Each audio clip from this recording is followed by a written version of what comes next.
तो हेलो दोस्तों, कैसे हैं आप सब। स्वागत करती हूं आप सभी का आपके अपने यूट्यूब चैनल एजुकेशनल चैनल में। आज की वीडियो में हम लोग पढ़ने वाले हैं अलजेब्रिक एक्सप्रेशन। इस वीडियो में हम पढ़ेंगे find the product of 3 terms. ठीक है, इसमें हमें 3 टर्म्स दी गई हैं और उनका हमें प्रोडक्ट फाइंड करना है। इससे पहले मैंने आप सभी को बताया था कि अगर हमारे पास 2 टर्म हो तो उनको कैसे मल्टीप्लाई करना है, प्रोडक्ट लाना है, वेरिएबल क्या होता है, अलजेब्रिक इक्वेशन है, अलजेब्रिक एक्सप्रेशन और बहुत सारी चीजें मैंने आप सभी को बता दी है। और आज इसी वीडियो में हम ये सब पढ़ने वाले हैं, लेकिन डबल क्योंकि पिछली वीडियो में हमने पढ़ा 2 टर्म्स का, इस बार हम पढ़ेंगे 3 टर्म्स का। और साथ ही आप सभी को पता चलेगा monomial, binomial, trinomial and quadrinomial, polynomial, multinomial, इन सभी के बारे में आप सभी को आज पता लगने वाला है। तो चलिए बिना किसी देरी के वीडियो को स्टार्ट करते हैं। तो सबसे पहले तो मैं आप सभी को बता दूं कि अलजेब्रिक एक्सप्रेशन क्या होता है, क्योंकि जब तक चैप्टर ही नहीं समझ में आएगा, तो अगर आपको चैप्टर के अंदर का सब कुछ समझ में आता है बल्कि चैप्टर का नाम समझ में नहीं आता, तो फिर उसको समझने का क्या फायदा है।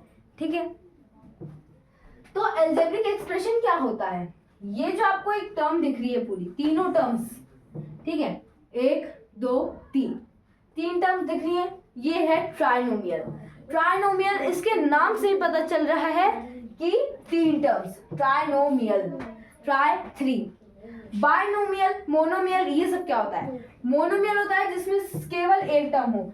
अगर हम इन दोनों को हटा दें और इस मल्टीप्लाई को, तो क्या हो गई हमारी ये हमारी सिर्फ एक मोनोमियल हो गई। अगर बाइनोमियल हो तो क्या होता है, बाइनोमियल यानी कि केवल 2 टर्म। ट्राइनोमियल क्या होता है, 3 टर्म। और क्वाड्रिनोमियल क्या होता है, 4 टर्म। ऐसे 4 से ज्यादा टर्म्स के लिए हम यूज करते हैं मल्टीनोमियल और पॉलिनोमियल का। अब बात कर लेते हैं अलजेब्रिक एक्सप्रेशन क्या होता है। एक ऐसी इक्वेशन जिसके इज इक्वल्स टू में कुछ भी ना हो।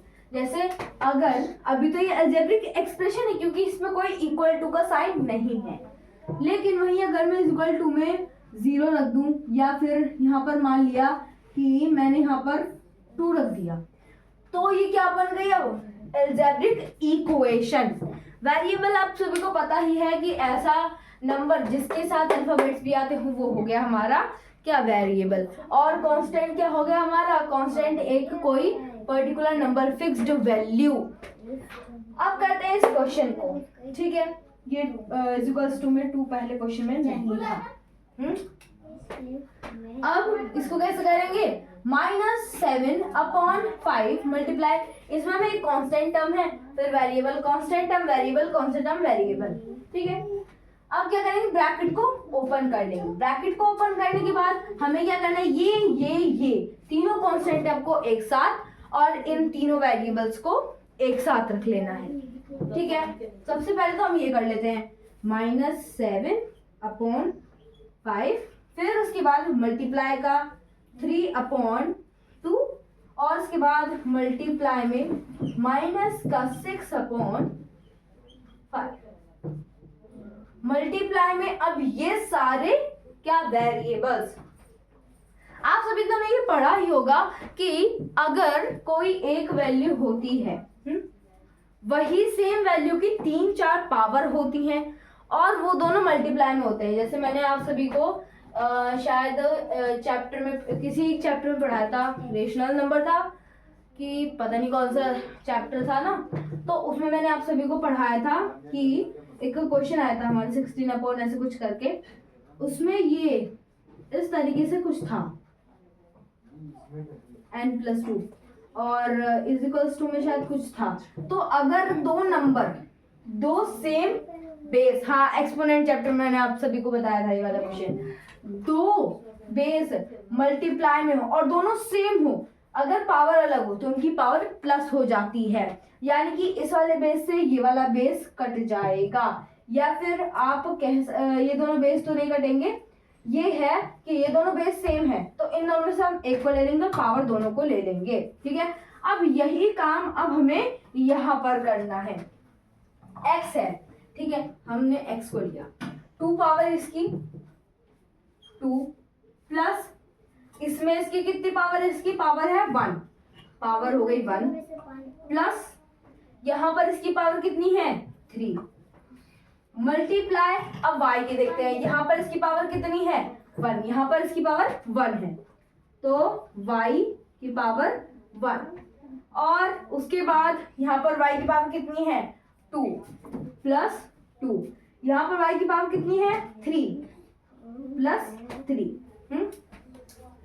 अब हमें इनको सॉल्व कर लेना है, बाकी का आपका आंसर आ जाएगा। माइनस का 7/5 मल्टीप्लाई, पहले हम ऊपर की साइड पे काटा पीटा कर लेंगे, काटा पीटी, जिससे हमारा क्वेश्चन जो है वो और भी आसान हो सकता है कि यहीं पर ही सॉल्व हो जाए। तो इस वाले 2 से हम इस वाले 6 को काट सकते हैं, माइनस का साइन नहीं कटेगा, माइनस का साइन नहीं कटेगा, तो हो जाएगा 3 हमारा। और अब इसमें से कुछ कट सकता है, नहीं कट सकता। अब इसको हम मल्टीप्लाई करके लिख देंगे, क्या 7 3 जा, पहले हम करेंगे 3, ये माइनस का 7 और माइनस का 3, तो ये माइनस का 7 और माइनस का 3 कितना हो जाएगा प्लस के 21, और हाँ प्लस के 21 मल्टीप्लाई 3 कितना हो जाएगा 63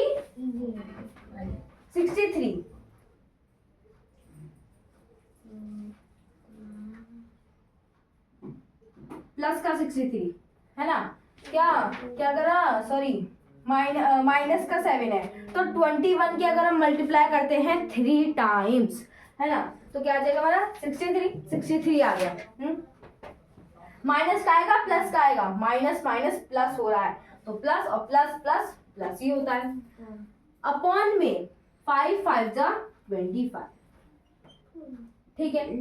अब इस पे आ जाते हैं, क्या हो जाएगा x टू दी पावर 2, ये हो गया 3 3 3 और 6 x की पावर हो गई हमारी 6, मल्टीप्लाई y की पावर, आप मल्टीप्लाई लगाएं या ना लगाएं इससे कोई फर्क नहीं पड़ता, ये भी हो जाएगा आपकी पावर 6, और ये आ गया आपका आंसर। अगर ये कट रहा होता तो हम इसको काट देते, फिर हमारा आंसर आता, लेकिन अभी यहाँ पर नहीं कट रहा है, तो हमारा आंसर यही हो जाएगा। This is our final answer. तो कैसी लगी आप सभी को वीडियो, कमेंट सेक्शन में ज़रूर बताना। तो अगर आप सभी को ऐसे ही और इन्फॉर्मेटिव वीडियोस चाहिए तो हमारे चैनल को जल्दी जल्दी सब्सक्राइब कर लो। Thanks for watching, bye bye.